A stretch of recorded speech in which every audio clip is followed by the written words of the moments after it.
Okay, today we will start with a new chapter, which will be about molecular orbital theory, and I will apply symmetry in order to make molecular orbital theory a lot more understandable, and we can apply molecular orbital theory this way much more easily to more complex molecules. So you will now apply what you have learned about symmetry to molecular orbital theory.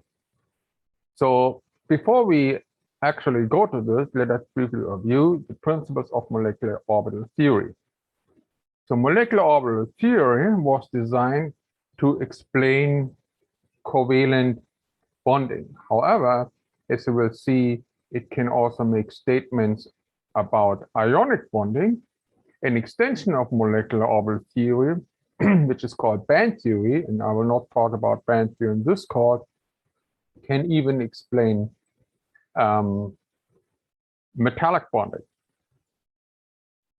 So what are the principles of molecular orbital theory? Like any theory, molecular orbital theory is based on a few assumptions, also called axioms, that are able to explain an experimentally observed phenomenon, namely the covalent bonding in molecules, as well as the shape and the properties of molecules. So what are these assumptions or axioms? So the first one is called the so-called Born-Oppenheimer approximation. It says nothing else but that the nuclei rest relatively to the movement of the electrons because they are much more massive than the electron. Okay, we can say that the nuclei are nearly fixed with respect to electron motion. Now, the second assumption is that molecular orbital can be described as a linear combination of atomic orbitals. So linear combination is a mathematical term, and it means vectorial additions. So atomic orbitals, from a mathematical standpoint, are so-called vector functions. So if we do a linear combination of these atomic orbitals, then we can obtain molecular orbitals that can explain the covalent bonding in molecules. So mathematically, this can be described the following way. So a molecular orbital, like an atomic orbital, can be described by a wave function. Now let us assume that this molecular orbital is associated with two atoms, A and B, that make a covalent bond in between them. Then the respective molecular orbital is just the vectorial addition or subtraction of two atomic orbitals that belong to the atoms A and B, respectively, whereby the atomic orbitals are multiplied with coefficients Ca and Cb, respectively. So in front of this term, you see here a coefficient. It's the so-called normalization constant. So the normalization constant ensures that the probability to find the electron somewhere within the molecular orbital that has been formed is 100%. So these coefficients Ca and Cb, they indicate how much the wave functions psi A and psi B contribute overall to the molecular orbital. So a small coefficient Ca means that the respective atomic orbital doesn't contribute much, or large coefficient C means that the respective atomic orbital contributes significantly to the molecular orbital. So now, what is behind the idea of combining atomic orbitals to molecular orbitals by linear combination? Remember, atomic orbitals are wave functions, so they represent three-dimensional standing waves. And when we form a bond, then we bring these waves of the atomic orbitals together. So now these waves can either interact constructively, and that would refer to a vectorial addition of the respective amplitudes, or they can interfere destructively, and this would refer to a vectorial subtraction. So a vectorial addition would actually increase the amplitude of the resulting wave function in between the two atoms, and this could be interpreted as a covalent bond, because the electron density in between the two atoms would be shared between the two atoms. And that's the central idea behind covalent bonding. In covalent bonding, we assume that two or perhaps even more atoms share electrons, typically 2 electrons. So when we construct molecular orbitals, we have to consider both positive and negative interference. For that reason, the number of molecular orbitals that we create must always be the same as the number of atomic orbitals. So when we, for instance, combine 2 atomic orbitals, we must produce 2 molecular orbitals. And one will result from the vectorial addition of the atomic orbitals, and one will result from the vectorial subtraction of the 2 atomic orbitals. Okay, so now let us apply these ideas to the most simple molecule that we can think of, and that is the dihydrogen molecule. So the dihydrogen molecule is made of 2 hydrogen atoms. And you know that a hydrogen atom has only one orbital, which is relevant for bonding, and that is the 1s orbital, and the 1s orbital contains 1 electron.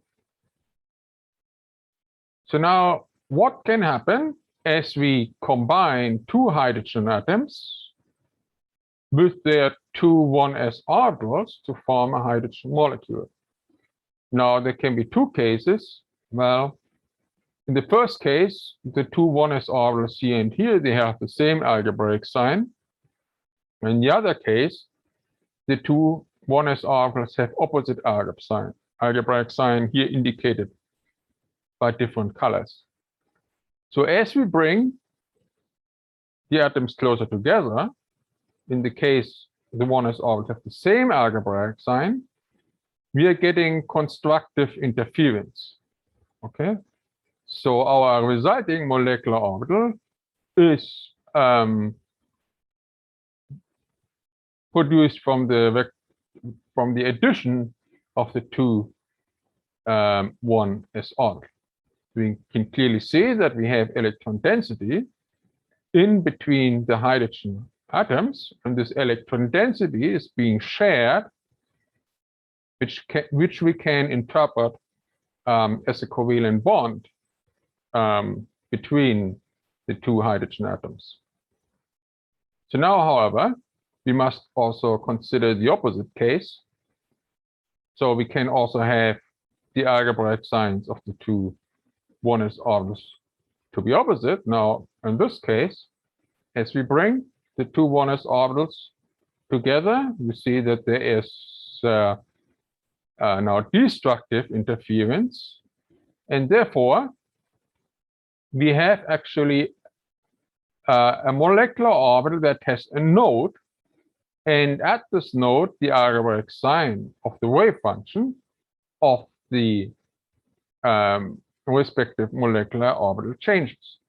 You see that you have here no electron density, which is being shared between the two 1s orbitals. So we can therefore say this is a so-called interbonding molecular orbital. So it should be an interbonding molecular orbital. This would be a bonding molecular orbital. So the interbonding molecular orbital would result, well, just from vectorial subtraction of the two orbitals. Okay, so remember again that the energy associated with waves depends on the number of nodes, and this principle again holds for the energy of molecular orbitals. So this bonding molecular orbital doesn't have any node, okay? Therefore, it has a lower energy, while this interbonding molecular orbital has a node, therefore it has a higher energy. Okay, so like in simple atoms where we fill electrons into atomic orbits according to energy, we now also fill electrons into molecular orbitals according to energies. So therefore, where would the respective electrons go? So in this case of the H2 atom, they would go both into the bonding molecular orbital, because again the Pauli principle holds, and we can fill one or two electrons into the bonding molecular orbital. So this now defines what is called the bond order in the respective molecule. So the bond order is nothing else but the number of electrons in the bonding molecular orbitals minus the number of electrons in the interbonding molecular orbitals over 2.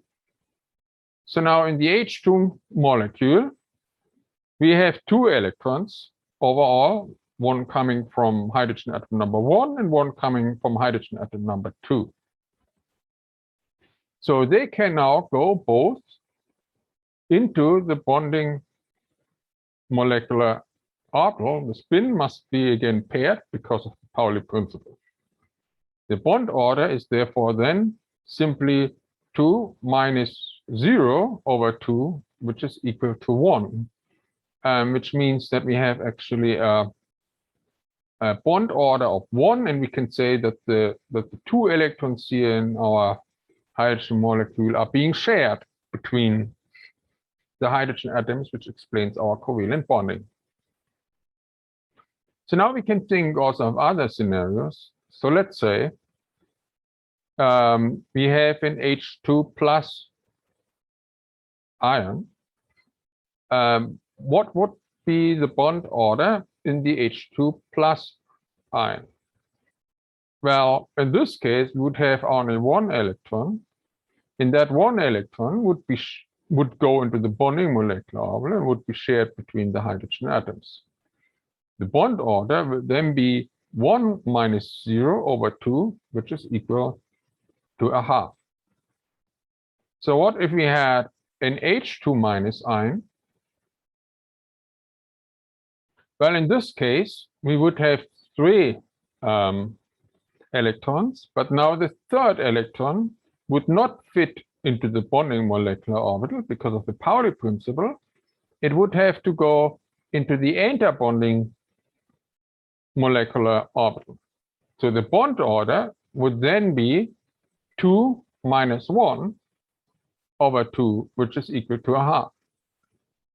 So we could even consider an H2 2 minus anion, So in this case, we would have 4 electrons. So now the 4th electron would also need to go into the end-bonding molecular orbital.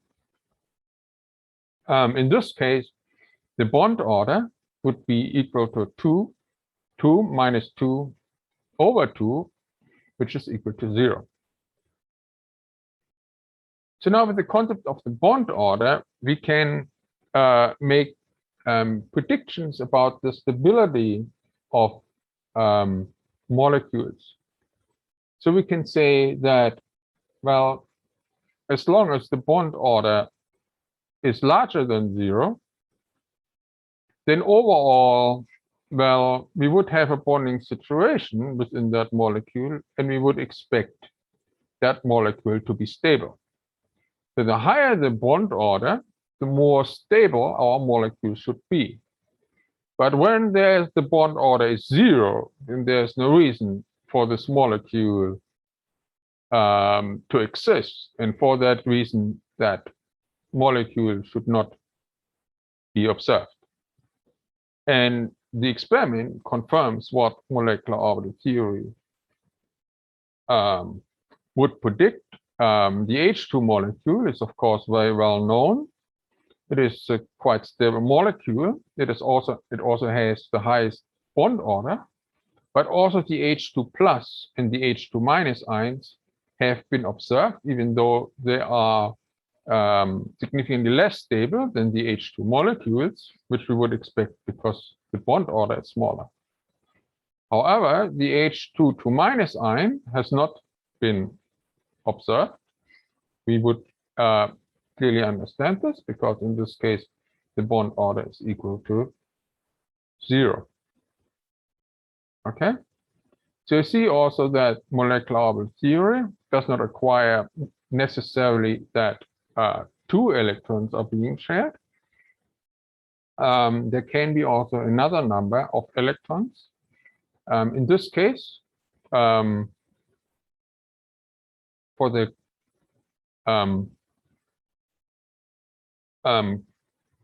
case of H2 plus, it's only 1 electron that are being shared. In the case of the H2 minus, there are overall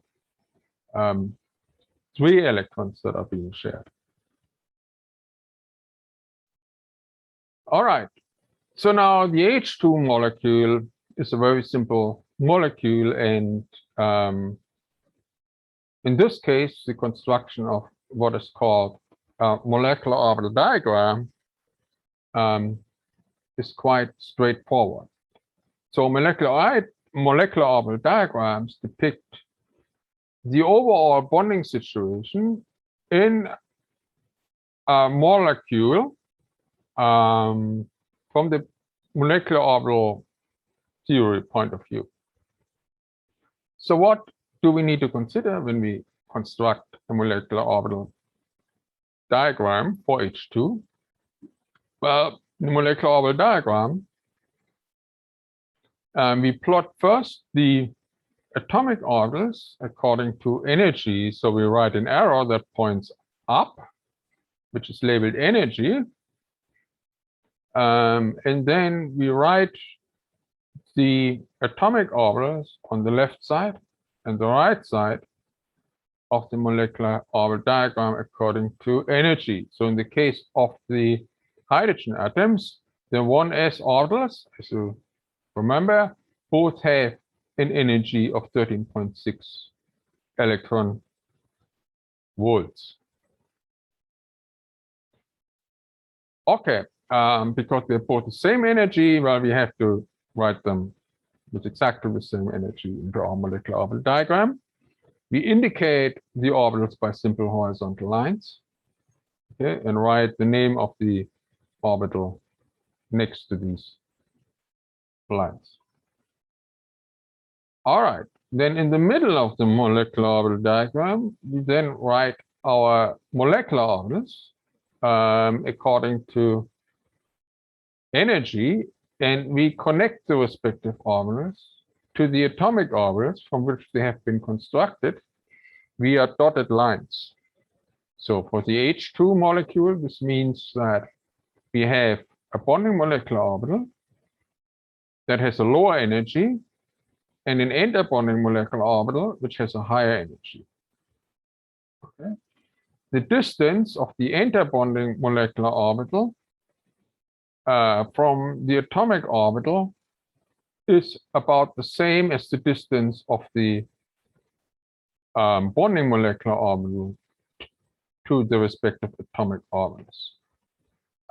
Usually an interbonding orbital is slightly more interbonding than a bonding molecular orbital.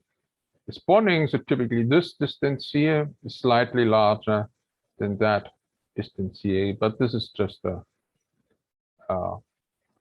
detail. Okay, now this bonding molecular orbital is called a sigma bonding molecular orbital because the orbital overlap is of sigma type. Okay, it occurs on the bond axis. The respective interbonding molecular orbital is also sigma type. We indicate that it's interbonding by putting an asterisk behind the sigma symbol. Okay, so last but not least, we have to fill in the electrons. So we have to write the electrons first into the atomic orbital. And then we fill the respective orbitals into the molecular orbitals according to the energy. So in this case, we fill the sigma bonding molecular orbital. We do not need to fill the interbonding sigma star molecular orbital. Note that because we have to pair the spins here in the bonding molecular orbital, we should write the electrons in the atomic orbital also with opposite spins. Strictly spoken, this is not always done in the literature, so it's not considered to be a mistake. But if you want to be super accurate, you write this one here spin up and this one here spin down. That is advisable because actually spin reversal is quantum mechanically forbidden. Okay. Now the hydrogen molecule is a very simple molecule, and the construction of its molecular orbitals and the construction of the molecular orbital diagram is pretty straightforward. However, when we go to more complex molecules, the construction of the molecular orbital diagrams is not as straightforward, and we must consider 3 criteria in order to construct the molecular orbital diagrams correctly. So the first one is the symmetry criterion. So when you overlap two atomic orbitals to form molecular orbitals, a bonding interaction can only result when the relative orientation of these atomic orbitals occurs so that constructive and destructive interference between these orbitals does not cancel out. Okay, because then the bonding and the interbonding interactions do not cancel out. And only in this case, we can create a bonding interactions. So this is called the symmetry criterion. So the symmetry criterion gives you a yes/no answer. Is a bonding interaction between 2 orbitals possible? Yes or no. So if it's not possible, you can really not create any molecular orbitals at all. If it's possible, then the degree of covalent interaction depends on the other 2 criteria, namely the overlap criterion and the energy criterion. So the overlap criterion says the better the atomic orbitals overlap, the stronger the covalent interaction, and The energy criterion says the closer the atomic orbitals are in energy, the stronger the covalent interaction. You can understand the energy criterion when considering that, again, that our orbits are actually wave functions, 0% three-dimensional waves, and energy has to do with wavelength. The waves that have a similar wavelength just can interact more effectively and more strongly with each other than waves with very different wavelengths. And when they can interact strongly, then they create molecular orbitals that are significantly different from atomic orbitals, leading to or being equal to strong covalent interaction.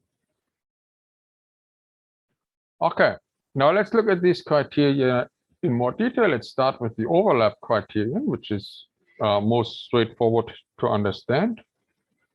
So rule 1 for the overlap criterion says that the smaller the distance between the atoms, the larger the orbital overlap. Hence, the larger the covalent interaction. Okay, so this is pretty intuitive. So here we have two generic examples of two orbitals that don't have a lot of overlap. And here we have two orbitals that have a strong overlap. So naturally, these wave functions would interact less than these two wave functions. Okay, so hence the interference here between the two wave functions is much larger than the interference here. And hence the covalent interaction over here is much larger than the covalent interaction for the weak overlap. Okay, so now what does that mean for a molecular orbital diagram? So whenever you have strong overlap, okay, then that creates a strongly bonding molecular orbital, but also a strongly interbonding molecular orbital for the destructive interference. So as a result of that, the energy difference here between the bonding and the interbonding molecular orbital is actually being large. Yeah. So whereas when you have a small orbital overlap, you create only a weakly bonding and a weakly interbonding molecular orbital. Okay. So whereas over here you have a large delta E, over there you only have a small delta E. So this is something you have to consider when you construct a molecular orbital diagram. All right. So rule number 2 says a large diffuse orbital tends to overlap better or interact more strongly with another orbital when this orbital is also a large diffuse orbital. Okay, so large orbital plus large orbital typically produces good overlap and strong interaction. In addition to that, when we have small little diffuse orbitals, then when we have a pair of these, then they also tend to interact strongly, because there's also a significant, can also be a significant overlap between these. So that also creates strong interaction. However, in the third case, when we combine a large diffuse orbital with a small, well, very compact orbital, then that doesn't create a lot of overlap area. Okay, especially only a small fraction of the electron density of the large orbital can interact with the electron density of the small orbital. Okay, so this typically tends to weak overlap and weak interaction. So again, this needs to be considered when we construct molecular orbital diagram. So again, the weak interaction creates only a weakly bonding molecular orbital, and the weakly interbonding molecular orbital. So the energy difference between the bonding and the interbonding molecular orbital is typically small. Okay, whereas in this case, we create a strongly bonding molecular orbital and a strongly interbonding molecular orbital. For that reason, we have here a large delta E. The same for this case. Also in this case, we create a strongly bonding molecular orbital and a strongly interbonding molecular orbital. And the energy difference in between the two tends to be large. All right, so now there's this third rule associated with the overlap criterion, which is related to the type of bonding. So there's a tendency that when the orbital overlap is in sigma fashion, then there's a stronger interaction in comparison to overlap in pi fashion. That's easily understood because when we have sigma overlap, as illustrated here, the orbitals are oriented so that they point toward each other. Because they point toward each other, there's a strong orbital overlap. But when we have pi interaction, well, they do not point toward each other, so they're oriented parallel to each other. The overlap occurs, well, above and below the bond axis, and the overlap is overall smaller. Okay? So again, the sigma interaction creates more bonding, the strongly bonding molecular orbital and the strong interbonding molecular orbital with a large delta E, and the pi orbital overlap leads to a more weakly bonding orbital, the more weakly interbonding molecular orbital with a comparatively small delta. All right, so now we have fully understood the overlap criterion. We can now actually move to the energy criterion. So I already said that the closer the orbitals are in energy, the more strongly the covalent interaction. So the ideal case for covalent bonding is that the two orbitals have exactly the same energy.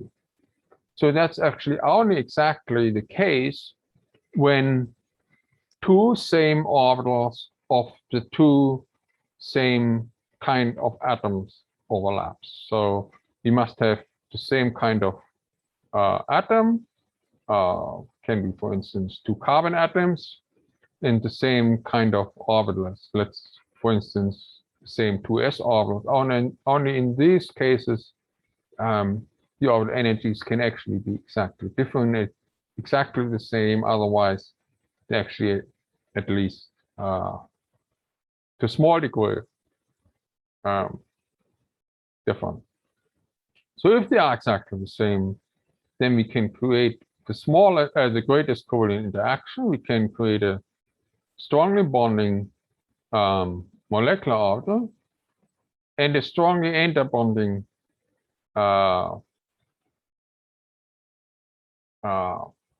second orbit. Okay, so the distance, energy distance between the bonding molecular orbital to the atomic orbitals and the interbonding molecular orbitals to the atomic orbitals is about the same. Okay, as indicated here by the length of these arrows.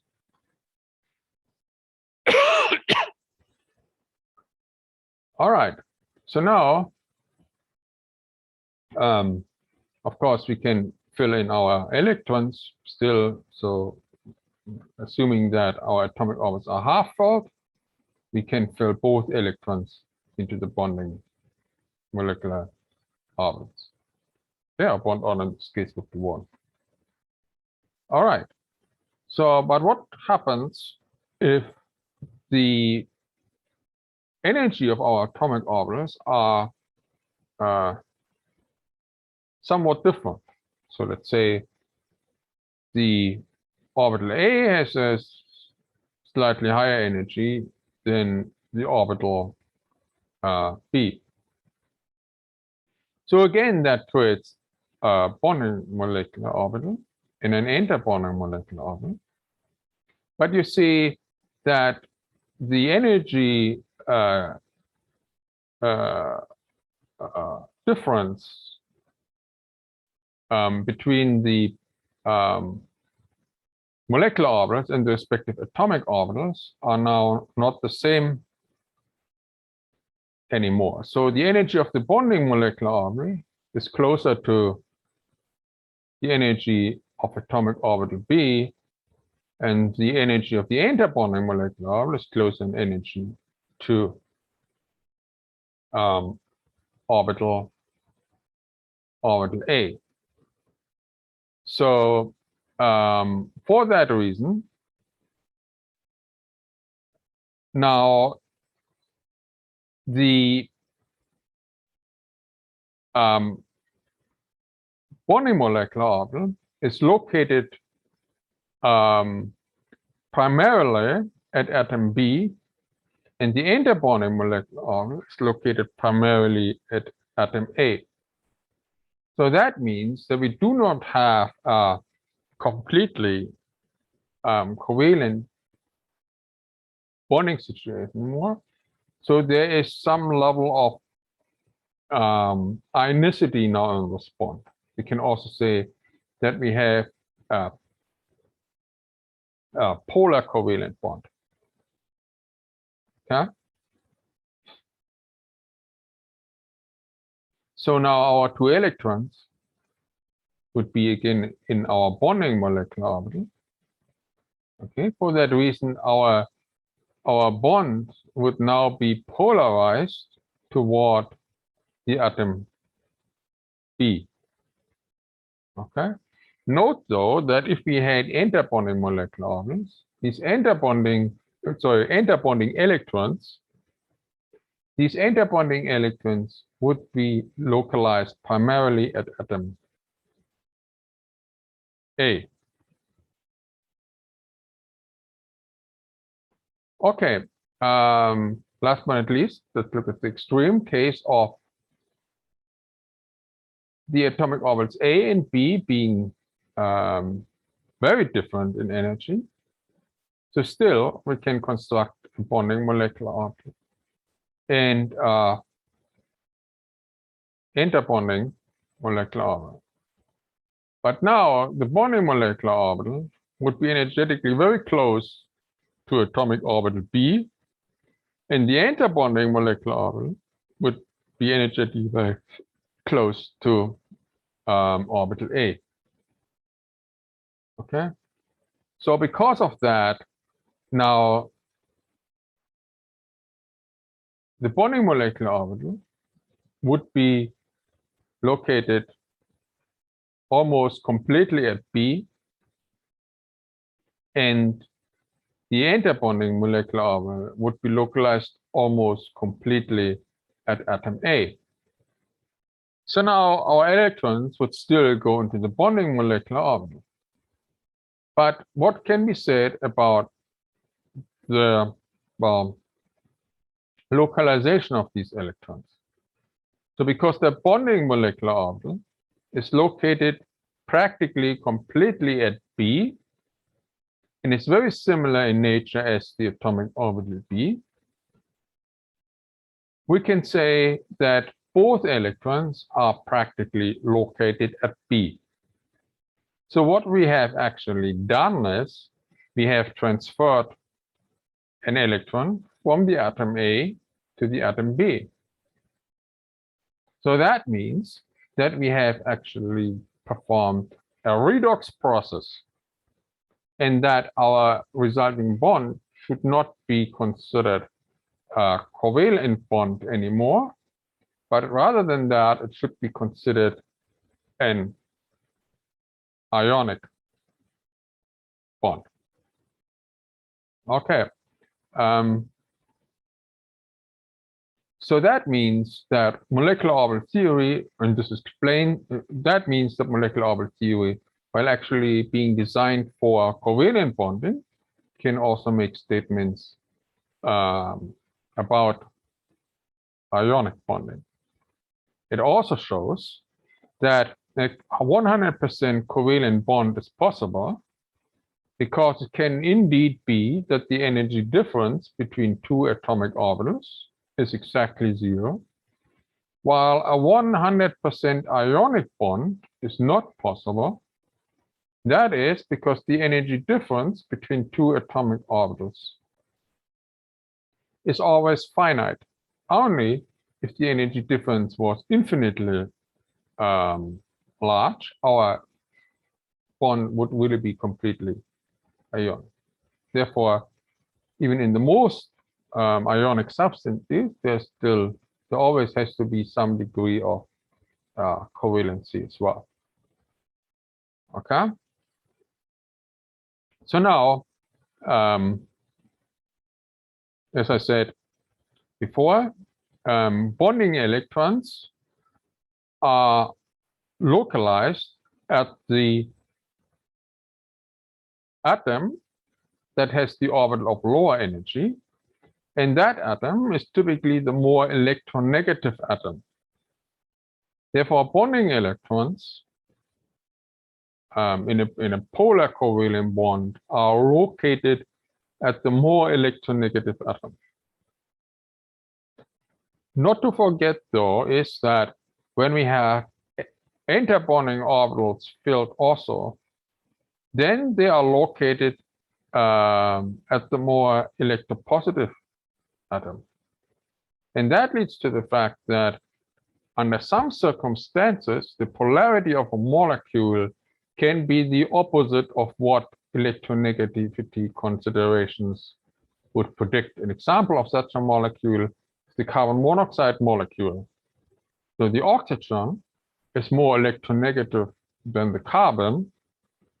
However, the dipole moment in the carbon monoxide molecule slightly points toward carbon. And this is exactly because of this effect in the carbon monoxide orbital, carbon monoxide molecule. Also, some interbonding orbitals are being filled that are primarily located at the carbon, and that reverses the polarity.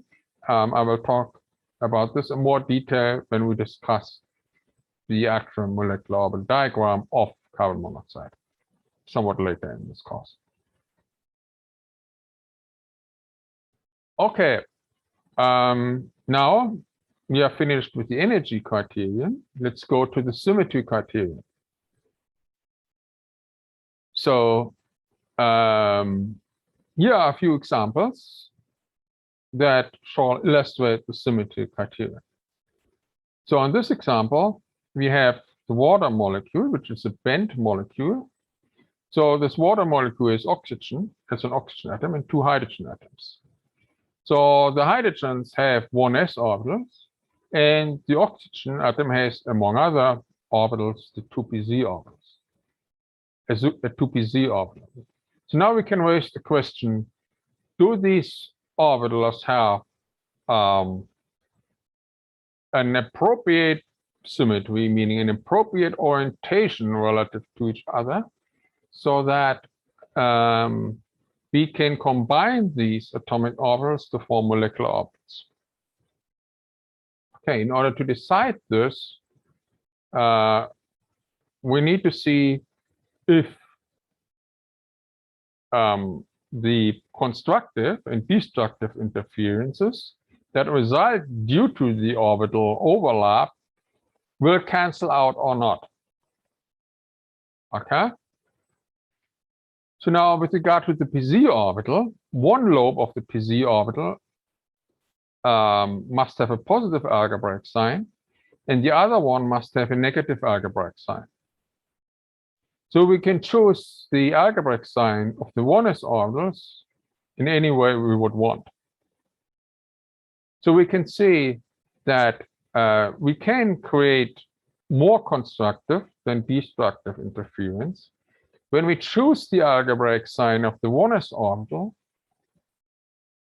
the same as the algebraic sign of the lobe of the 2pz orbital that overlaps with the 1s orbitals. You can clearly see that under these conditions, we have more constructive interference than destructive interference, resulting in an overall bonding situation. Okay, so I want to ask the question, can we combine the 1s and the 2pz orbitals in a way that leads to a bonding interactions and the formation of molecular orbitals? Well, then the answer is yes. Okay, now what about the interaction of the 2px orbital with the 1s orbitals? So now the 2px orbital is oriented differently than the 2py orbital. Okay, now one lobe of the 2px points to the left and the other one points to the right, and again both must have different algebraic sign. So now we can create overall constructive interference and overall bonding when we choose the algebraic signs of the 1s orbitals differently. Okay, then we can create constructive interference here and constructive interference here. And constructive and destructive interferences do not cancel out.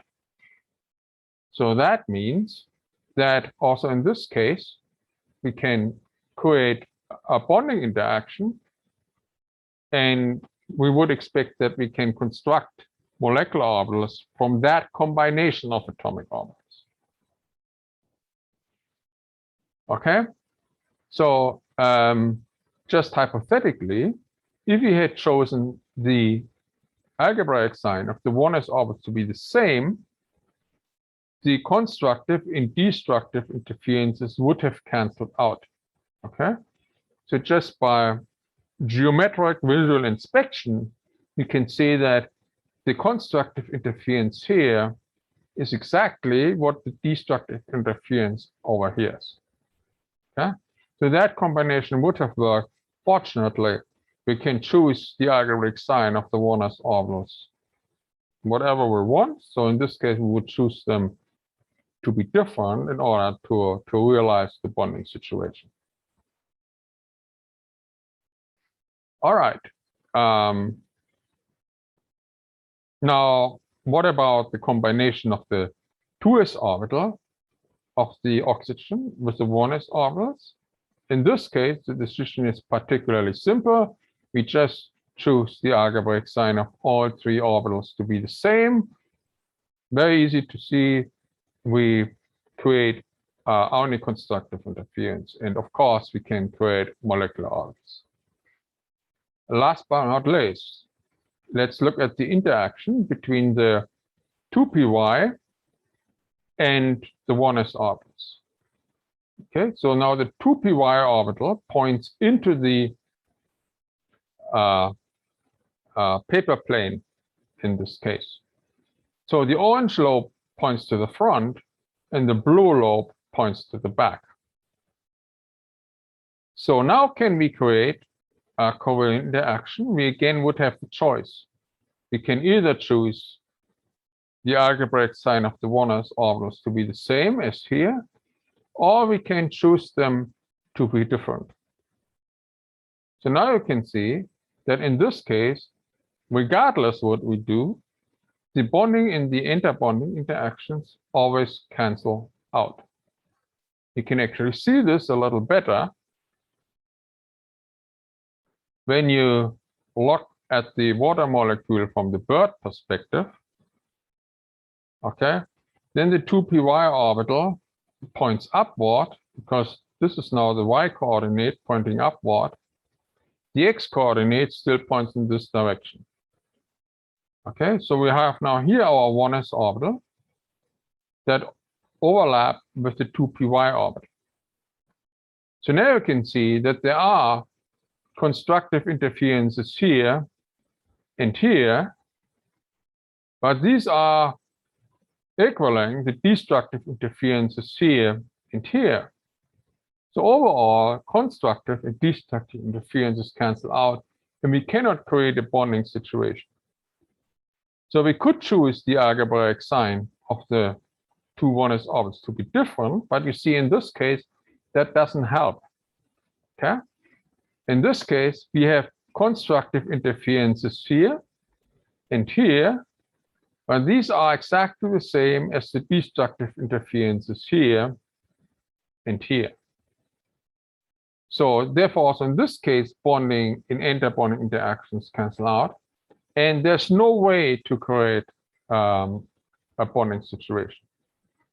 Therefore, we cannot combine the 2py and the 1s orbital to form molecular orbitals. The symmetry is not appropriate for that.